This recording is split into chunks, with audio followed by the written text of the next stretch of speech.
Welcome back to Long COVID Doctor, an educational series for all of those of you out there who are still suffering from long COVID. I'm Dr. Tim Robinson, formerly a family doctor, a GP for 30 years, and now working in Long COVID Services here in the UK over the last 5 years. This series is basically posted on all the usual podcast channels as well as on YouTube. And I hope you find them helpful. If you do, obviously click subscribe, spread the word to anyone else that you know who has long COVID. Just to say, there's no conflict of interest here. I do this for free. I'm not gaining anything financially. My reward is in helping you get better. So,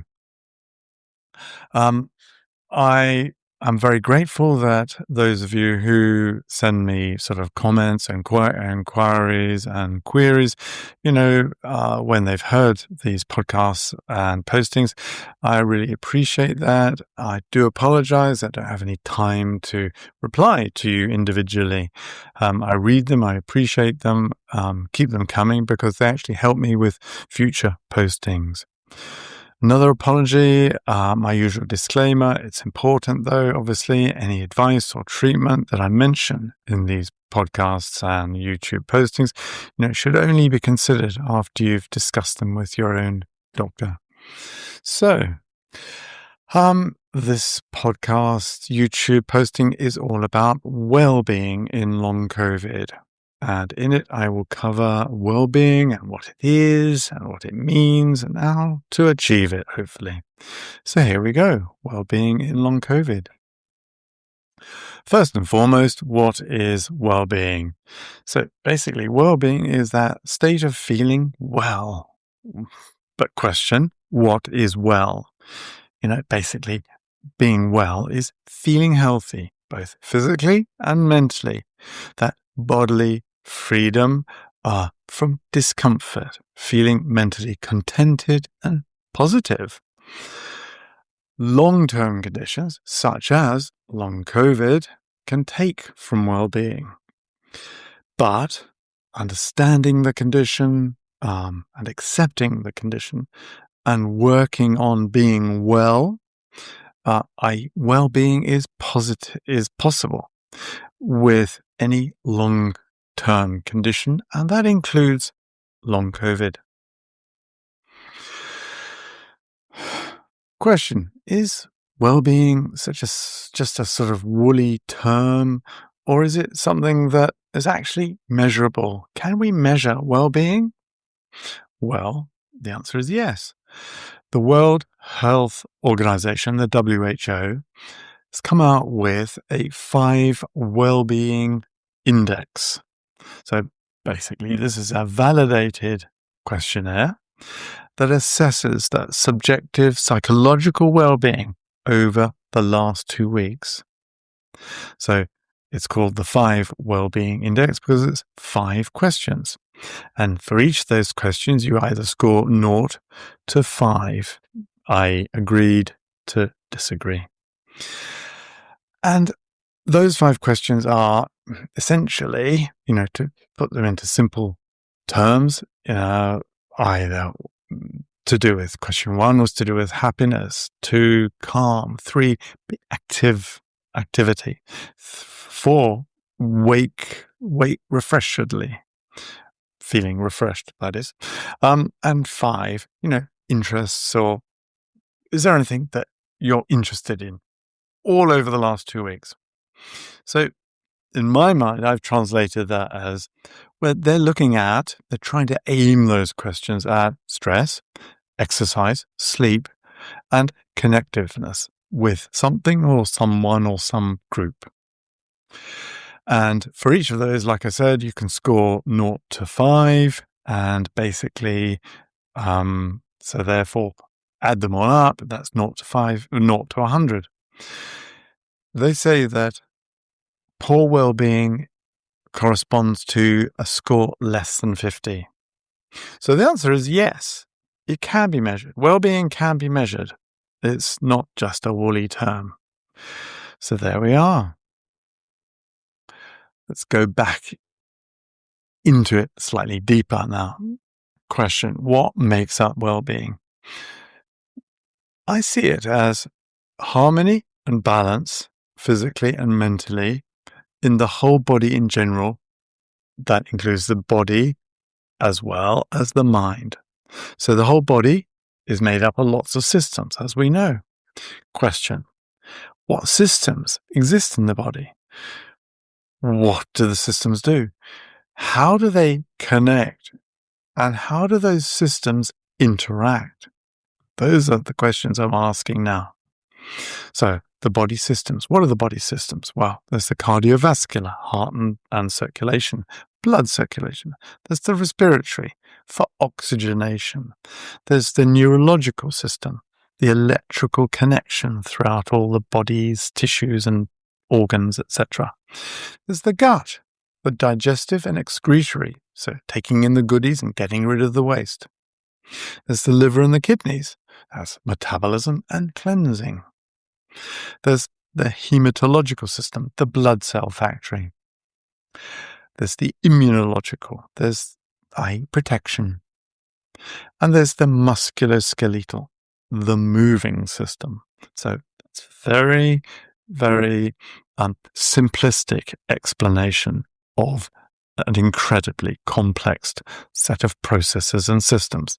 But hopefully that sort of brings some clarity in what we're talking about and an understanding, a handle on the systems. So how do they interact? How do they interconnect?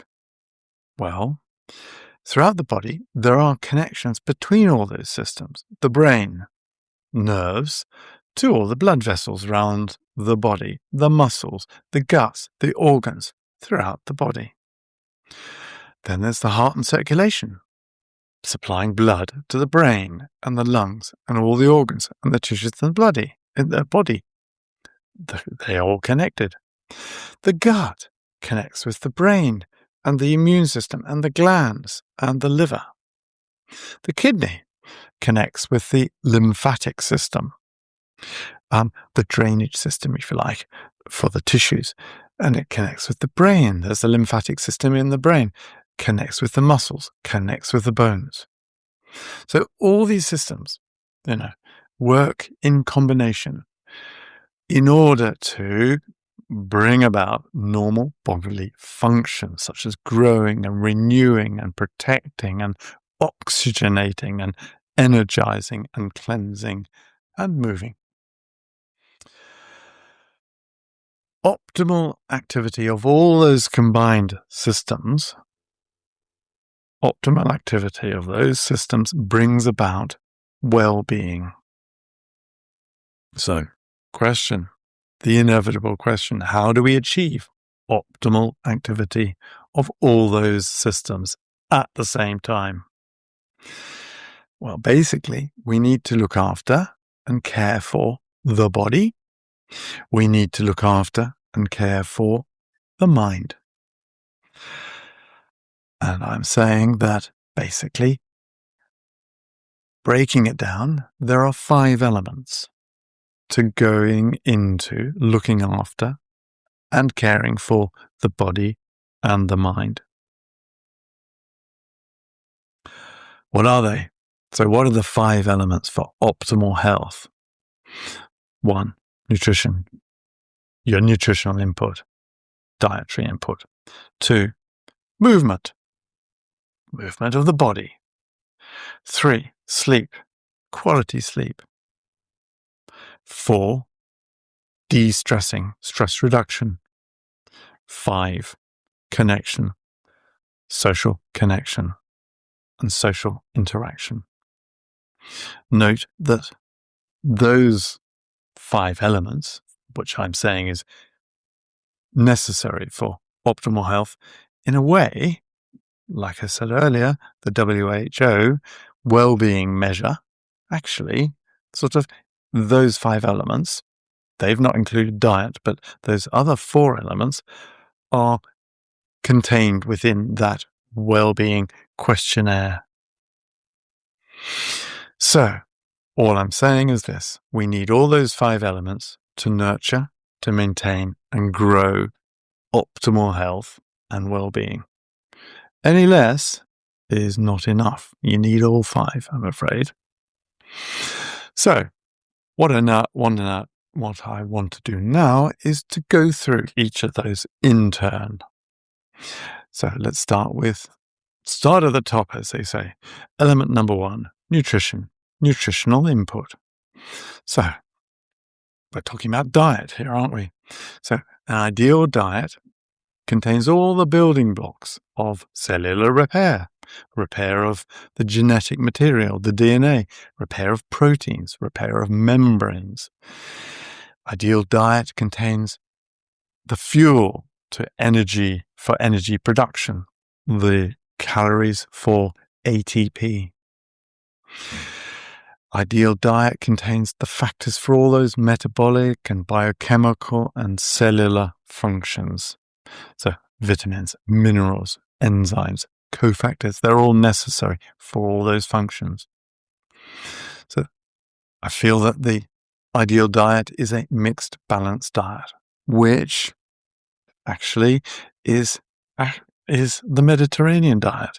The fruit and veg, nuts, seeds, olive oil, fish, maybe with chicken and dairy, and some red wine to make it truly Mediterranean. The mixed balanced diet, what does that really mean? Let's take that apart. So let's think about those 2 words, mixed and balanced. First of all, mixed. So a mixture. What am I talking about? I'm talking about a mixture here. A mixture of fruit, veg, healthy fats, protein, fish, and white meat. At least 20, some people say 30, varieties of fruit and veg per week. That they will give you anti-inflammatory factors, antioxidants to mop up those metabolic side, breakdown products that can be damaging. Those 20 varieties of fruit and veg will give you the vitamins, the A, C, and E, and polyphenols, the carotenoids, flavonoids, and many more. They'll mop up those reactive oxygen species, those free radicals, those destructive byproducts of metabolism. The mixed diet should also include nuts and seeds, which will provide you with unsaturated fatty acids and omega-3 fatty acids, and protein and vitamin B and vitamin E. And also the trace elements, the magnesium, the zinc, the selenium, and copper and phosphorus. Nuts will also provide you with sort of, those elements as well as the seeds. So nuts, almonds, walnuts, hazelnuts, Brazil nuts will provide all of those. Seeds, likewise, chia seeds, flax seeds, sunflower seeds, pumpkin seeds. And then the mixed diet will also provide you with healthy fats such as extra virgin olive oil, not high processed polyunsaturated fats, the PIFUs. A mixture of protein is really important as also fish and white meat, nuts and seeds. So I've talked about a mixed balanced diet. I've talked about the mixed side. What about the balanced side? So basically, recommended dietary intake for calories is carbohydrate around about 50%, fats around about 25%, proteins about 25%, to give you that recommended calorie intake. There are many diets, of course, high fat, low protein, high protein, low fat, low carb, high carb, everything carb and fat and protein. A ketogenic diet is pretty topical, isn't it? Low carb, high fat. Again, there's a lot to suggest that that's actually quite beneficial, both physically and people primarily do it to lose weight, but actually there's evidence coming out that it's actually quite beneficial for the immune system as well as neurological functioning, brain functioning. Let's wait for the studies to come out, see whether that really is true. But there are lots of different facts. But, my feeling is that actually it's difficult to measure, when you're trying to, get the 50%, 25%, and sort of, calculate it, etc. And also it does seem a little bit unnatural to me to eliminate whole macronutrient groups. Ketogenic diet is reducing your carbohydrates down to 1 to 5% of your diet. Seems a bit unnatural, because actually what are you doing? You're taking out a number of fruits and veg. And so, I sort of think on balance that a balance of all three macronutrients is really important. Plus also, it becomes a bit of a issue. Eating becomes an issue. Restricted, choices, and the spontaneity and freedom of what you're eating, it becomes an issue. Again, I just don't feel comfortable with that. So the mixed balanced diet is really important for all those building blocks and components of normal metabolism and cell repair, etc., etc. But a mixed balanced diet is also really important for providing you with prebiotic fiber. Prebiotic fiber is really important to nourish your gut microbiota, the friendly bacteria in your large intestine, which has a number, many functions, such as stimulating the immune system, production of what we call short-chain fatty acids, which helps to keep the lining of the gut really healthy and stop it becoming leaky. It's really important for synthesis of a couple of vitamins, as well as neurotransmitters, sort of chemicals that are important for brain function, also metabolic function, as well as the gut-brain axis. A healthy gut microbiota is reflected in brain function and vice versa. So these are all really important functions of the microbiota in your large intestine. So it makes sense to try and nourish the friendly bacteria in your large intestine. And how do we nourish them? So basically give them the goodies, the food that they love. And that is the prebiotic fiber foods, such as garlic and onions and leeks and artichokes and chicory. These are inulins and fructose oligosaccharides. Other prebiotic fiber foods are apples, because they provide pectin, banana, which provides resistant starches, and barley and oats that provide galactans, galacto-oligosaccharides. So these are all prebiotic foods. So what's my personal view? My personal view is that a mixed balanced diet is really important, a Mediterranean diet, I'm going to call it. And i.e. a diet that contains fruit and veg and nuts and seeds and extra virgin olive oil and fish and chicken and dairy and red wine. Red wine, remembering, has the polyphenol, the antioxidant that is contained in the skin of a red grape. So, and that makes it a Mediterranean diet, doesn't it? So my view is a mixed balanced diet is really important, and that is basically the sort of the first component, that first element of addressing well-being. As an aside, one of the common questions is, do I need to take a supplement? Often patients say, what supplements do you take? Shall I take a multivitamin? Well, basically, I don't think so. If you are having your mixed balanced diet, that should suffice. Omega-3, maybe capsules you could take if you don't have much in the way of fish, or vitamin D if you don't see much in the way of sun, which we don't here in the UK. Maybe some anti-inflammatories. Yes, you could take, plant-based products such as quercetin or turmeric. That will act as an anti-inflammatory.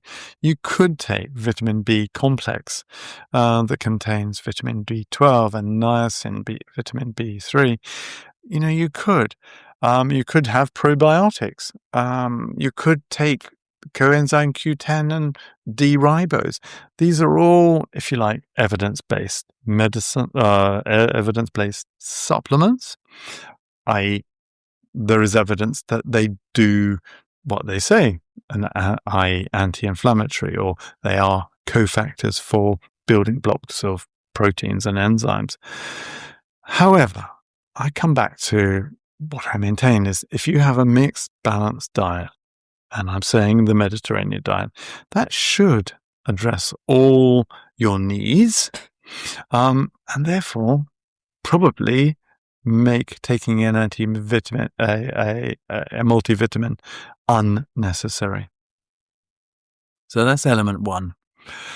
So what about element 2? Element 2 was moving, body movement, i.e. exercise. Exercise is important. So what are the benefits from exercise? Well, basically, exercise, we know, supports your immune system. Really important. There are anti-inflammatory effects of exercise. Exercise is important for preserving your muscle mass. So it reduces the chance of wasting of muscles. Therefore, lowers your chances of falling. Exercise is important for joint integrity. Less stiffness, better range of movement. It helps arthritis, therefore. It's also important to reduce the possibility of brittle bones, osteoporosis. Exercise is important, of course, for your circulation, your heart and your blood vessels. Pumping of the muscles encourages circulation, heart pumping. It encourages the elasticity of the blood vessels and reduces the chance of laying down of fatty deposits in your blood vessels. The circulation reduces your blood pressure. Movement and exercise is really important for mental health. It reduces anxiety, it reduces depression, it reduces stress. It improves your brain function, your cognitive function. It's also good for your self-esteem, your self-confidence. It makes you feel good. It releases, chemicals in your brain, the neurotransmitters, the endorphins, your natural body opiates. Exercise helps your quality of sleep. Actually, also exercise, if you exercise, team sport or, even playing tennis with someone else, it's a social contact. Well, that's really important for well-being. I'll come onto that later on. So what exercise? The question is, do you exercise on your own or with a group, indoor, outdoor, fast, rigorous or slow, gentle, aerobic or anaerobic? There is such a large variety of exercises and setting that you could do.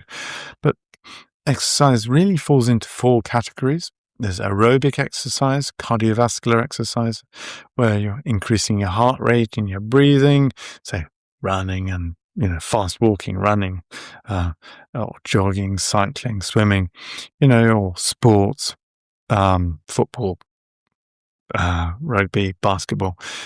These are aerobic. There's anaerobic, such as high-end HIIT classes or strength. That's high intensity interval training or strength resistance, going to the gym, pushing weights, etc. Resistance bands. There's flexibility exercise. That's the third of the four. To improve your range of movement of your muscles, to stretch the ligaments and tendons. And, that reduces injury risk. So things like yoga, Pilates, good for that. And then there's balance exercises to improve your stability and coordination, posture and falls prevention, yoga, tai chi, qigong, those sort of exercises. So, like I said, aerobic exercise, anaerobic, balance exercise, and flexibility exercise. So there's a large choice, very wide, extensive. How much should you do? Well, the World Health Organization and cardiologists say that you should do about 150 to 300 minutes a week, which translates to 20 to 40 minutes a day, or your minimum should be like 30 minutes for 5 days, 30 minutes for 5 days of a week. So what's my personal view? Well, my personal view is that, actually the choice is wide. Choose what you like. Choose what you get enjoyment from. Shouldn't be punishing. Shouldn't feel like a punishment. Also, not too much, not too little. Risks and benefits with everything. Remember, something is better than nothing. But in the long COVID context, beware of overdoing it. Keep within your energy envelope. Don't overdo it. You don't want to boom and bust. You don't want post-exertional malaise. My view is variety. Beware of boredom of repetition, because you'll probably give it up after a bit. Maybe try and mix it up and mix those 4 different types of exercise. And so therefore brings you the benefits of all that each of them provide you with. And of course, start slow, build up, pace yourself back to pacing. And also, let's be sensible, be safe. If you're running in the dark, make sure you're wearing, high vis and you've got a torch. Beware of traffic. Don't slip on the pavement. Don't get mugged. Don't get bitten by a dog. Be safe. So, but enjoy in what you're doing. Enjoy the outdoors. Enjoy nature. Plan your day. Think of nothing. Or exercise. You're sort of, it's time out. Those are my views on exercise. So, done diet, done exercise. Element 3, sleep. Quality sleep. That's what you need for well-being. What are the functions of sleep? Well, basically, cell tissue repair, restoration, cleansing and waste removal, mentally processing, memory consolidation, learning, decision-making, emotional regulation. These processes happen when we're asleep. It's amazing. Immune system stimulation through release of cortisol and stress reduction through reduced sensory sympathetic nervous system. And there's the anti-inflammatory effect when we're asleep. So pro-inflammatory cytokines are reduced during healthy quality sleep. Also hormone release during normal sleep, healthy sleep, growth hormone release along with the circadian rhythm. That's the repair hormone, really important.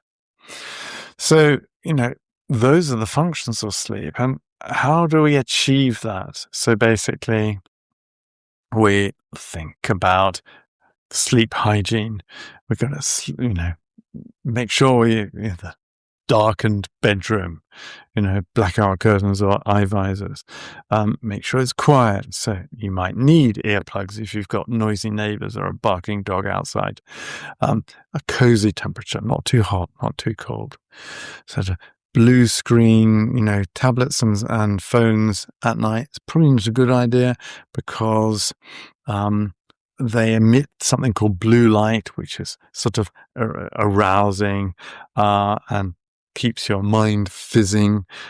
So, basically put the screen, the phone, the tablet down an hour before you go to sleep. Read a novel, a Thomas Hardy or a Jane Austen, something to just relax you down. So what's my view? My view is have a routine, get an alarm clock, get yourself up in the morning at the same time, have a sort of vague time when you go off to sleep. Daytime nap. Yeah, I'm a great supporter of that. 15 minutes every day. I've been doing it for at least about 10 years now. That's sort of just 15 minutes, sort of you wake from that all fizzed up and all rearing to go again, really alert. What else? Eye visor, blackout's really important because you've got to think of your circadian rhythm, the day-night cycle. Basically, that determines the release of something called melatonin, which is a hormone that is stored in the pineal gland in the brain, and is your own brain's natural sedative. And it's released when it's dark. So therefore, eye visor seems sensible to me. If you're someone who wakes in the middle of the night for whatever reason, maybe it's because you've, got some ache or pain somewhere, or you need to go to the loo, and you can't get back to sleep, well, don't stress yourself over it, because turbo brain kicks in, dynamo, and, and a counting sheet really doesn't work. Read a novel, put your light on, read a novel. Those are my personal views. So done sleep. Right, let's go to element 4. De-stressing I'm talking about here. Stress reduction. That's so important for well-being. So stress, let's think about stress. What is stress? Basically, stress is that overwhelm, that mental and body pressure. What does stress affect? Well, it affects everything really, doesn't it? It affects your brain, it affects your heart, it affects your immune system, it affects your gut, it affects your breathing. Stress is not good.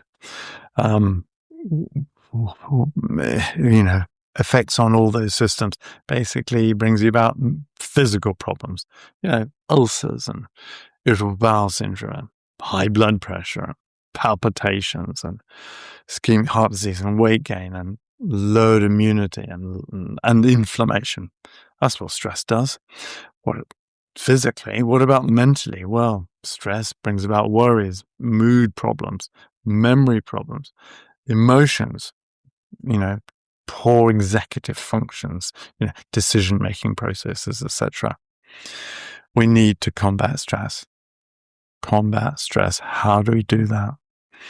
Well, stress-reducing strategies. Well, try mindfulness meditation. That's the conscious awareness of the moment now. Don't worry about what happened in the past. Don't worry about what's going to happen in the future. Focus on the now. Just give yourself an opportunity just to sort of, it's a timeout, isn't it? 15 to 20 minutes a day, doing some mindfulness, guided meditations and mindfulness sessions, either online. You could use the app called Calm or Headspace. I've looked at both of those. I've enjoyed using both of those. It's evidence-based. Mindfulness is evidence-based. So it's not all just all in the head and woo-woo, airy-fairy stuff. No, there are in excess of about 1,000 medically published articles, publications, in respectable journals that demonstrate the effectiveness of mindfulness. Likewise, yoga, again, another stress-reducing strategy. It's all to do with focus. It also has benefits with breathing. It also has benefits for stretching the tissues, the ligaments and the tendons. But focus, it's when we're thinking stress, it is very good for focus and focusing on what you're doing with those yoga exercises. So both mindfulness and yoga are backed up with evidence base, like I've said, in journals, medical publications. Another strategy you could use is journaling. So it's like doing your daily diary and just sort of getting stuff out of your mind, that you might be worrying about or problems that you've had in the day, getting it on paper to give it perspective and sort of helps you processing those emotions. But also journaling in sort of gratitude journaling. They talk about, write the three things you really what gave you pleasure in that day, in your day, and then it makes you feel grateful for being alive and being lucky enough to have those sort of three sort of things that have made you happy. Stress is important to address because stress that is ongoing can lead to mood changes, anxiety and depression. And, if you recognize that, perhaps you should be looking at talking to your GP, your family doctor, about what you're thinking. Maybe a short course of a antidepressant that's, if you like, clean and not going to lead to dependence, just to get you out of that rut, should be considered, perhaps. Or maybe just talking therapies, some counseling. It's really important to face up to stress and the effects that it can have, and to not to sort of head in the sand, live in denial. Oh, it'll be all right. Or I don't want to talk about, my worries, etc. It's important to be honest with yourself and seek help when it is needed. You might not need any medication. You might not need counseling, but having talked to someone, shared it with someone is, I think, really important. So basically, being unstressed, if we've addressed it, leads to, less in the way of that mental and body pressure and overwhelm. It leads you to be more open, more sort of objective and observing. Stress, that's element 4. You've got to tackle it. So then leads me on to element 5. Connection, social interaction, social connection. One of the great Greek philosophers, Aristotle, said, basically, man by nature is a social animal. And he wrote that. He was around 400 BC, 2,500 years ago-ish. Okay. Social isolation is not good. Studies have shown that with social isolation, physically, that can lead to problems with heart disease or weakened immune system. Mentally, it can lead to anxiety, depression, memory loss, poor executive function. Those are the problems with the risks of social isolation. What are the benefits of connection? Physically, you live longer. There's studies that show that physically you live longer. It's neuroprotective, protects against, nerve damage in your brain. It reduces blood pressure. But mentally, benefits of connection are elevates your mood, reduces anxiety, it's stress reducing, it improves quality of life. Again, these are all evidence-based, published in respectable medical journals. Social connection brings, a sense of belonging. So connecting with others. You belong with, there's a mutual support. There's trust, there's cooperation, there's tolerance, mutual tolerance. Being together brings sort of, it's conversing, exchanging thoughts and ideas, partaking and sharing in an experience, sharing laughter. Now, it brings friendship. It brings empathy, caring for other people, in other words, and sensitivity. It brings rewards from the act of giving. You feel good. Oh, I feel good. I'd helped out today. It brings rewards from act of receiving praise and gratitude. Actually, I'm feeling appreciated here and valued. And that's helpful. How do you do it? How do you get connected? How do you tackle that social isolation? Well, get connected. Join a club, a group, a sport. Do some sport with someone else. A hobby. Either in person or you can do that online. Why not? Meet up in the cafe or a pub, Take up darts or join the local bridge group, club, whatever. So there's lots on offer here. A book club, a movie club. Do something with other people. What's my personal view? My personal view is pick what you like, your interest, your passion. Find something that costs nothing. And mix it up. Variety. Again, variety, that's a great word, isn't it? It keeps cropping up, getting into all of these elements, isn't it? A bit of everything. Different groups, different pursuits. It might seem a little daunting to begin with, joining a group, etc. Well, go with a friend. Going alone can be daunting. You feel self-conscious, but actually, go along with someone. But you've got to get out there. It can take courage, but it helps you regain that self-confidence. Step outside of your comfort zone. So there we are. Those are the 5 elements for well-being. Being well. That's what we're here to try and achieve. To be well.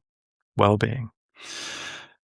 Nutrition, moving, sleep, de-stressing, connection. As I said earlier on, we need to ensure we address all 5 elements. That they will then combine to look after the body and the mind. Is it achievable? Well, yes, it is. But like everything in life, you've got to work at it. And you've actually got to keep your finger on the pulse. You've got to regularly check in that all 5 are being addressed. Plus also, experiment. Be realistic. Do what comes naturally. Do what feels right. In order to achieve that, that well-being. Like I said, eat well, move some, sleep, sound, de-stress and get connected. You need all of them to look after body and mind. And they'll bring well-being, being well. You're in control of your long COVID, helps with your self-belief and self-confidence, and helps with your understanding, acceptance, and life situation. But well-being, is going to be a integral part of that whole way to go about managing your well-being, your long COVID. So there it is, well-being and long COVID. I hope you found that helpful. As I said at the start, this is an educational series for you long COVID sufferers. And remember my disclaimer, any of the advice and strategies and treatments that I've mentioned here, discuss with your doctor first. Remember, safety first. If you found this helpful, share it with anyone else that you know that might benefit from it, who also has long COVID. As I said at the start, look, thanks very much for any sort of feedback that I get from, comments and queries, etc. I do apologize again that I just don't have the time to to answer all those sort of queries and comment on the sort of what you've said. So there we are. I wish you well, and with your general recovery. And like I said, I hope this has helped. So until the next posting, I wish you the very best and look after yourselves. Cheerio. Bye-bye.